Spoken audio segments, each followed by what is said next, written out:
The ancient Greeks first began beautifying interiors with ornate columns and moldings shaped from plaster. Decorative moldings were a popular design feature in much of Europe from roughly the 17th century onward, with Italian tradesmen becoming famous for their mastery at plasterwork. Specialists in traditional plasterwork are a rare breed these days, but that's who you need to hire to properly repair plaster moldings in a historic home, or to craft plaster moldings from scratch. To repair this damaged ceiling medallion, the plasterman first saws and chisels off the problem portion, clearing a flat work surface. Then he drives in screws part way to anchor the new portion of molding.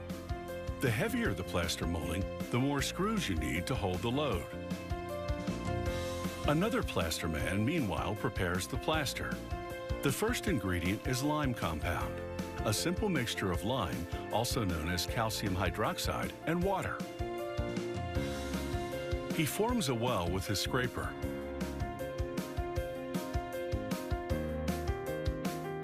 Then fills the well with a mixture of roughly 3/4 water to 1/4 construction-grade bonding glue.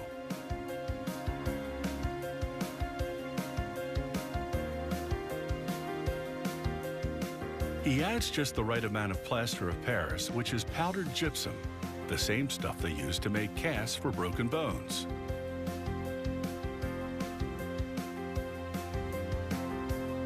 He takes his trowel and thoroughly blends the lime compound, glue mixture, and plaster of Paris. When it has the consistency of pudding, the plaster is ready. The plasterman does this all by eye, without ever actually measuring a single ingredient.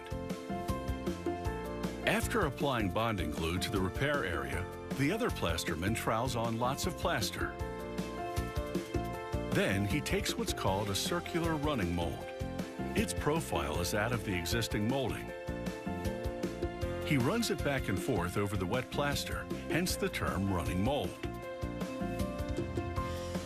Then he carefully scrapes away the excess and runs a wet paintbrush over the new and old portions of the molding. This makes the transition between the two appear seamless and smooths out any imperfections. To make the running molds, he cuts out a cross-section of the existing molding and traces it to produce a sheet metal template with the same profile.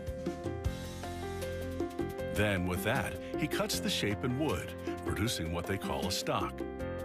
After sanding the stock smooth, he screws on the metal template. The wood backing prevents the metal from bending as he runs it over thick plaster. He screws more wood to the stock to form a handle. To make crown moldings, the plasterman mounts a track to guide his running mold. He checks for anchor screws obstructing the path. If he finds any, he drives them a bit further into the ceiling. He brushes on bonding glue and lets it sit for 5 minutes. Then he begins applying the plaster in sizable globs. He passes the running mold over the plaster. He repeats several times with additional plaster, waiting 20 minutes or so between coats to let the plaster harden just enough to hold the shape. He applies the final coat by hand, filling in crevices and imperfections. Then he passes the running mold one last time. The wet plaster molding takes anywhere from 48 to 72 hours to dry, depending on its size and on the humidity in the room. Only when the molding is completely dry can the plasterman begin the next step, crafting the corner pieces called miters. Starting with larger knives and scrapers, he uses the edge of the adjacent moldings as a guide, adding some plaster, sculpting it, then removing the excess.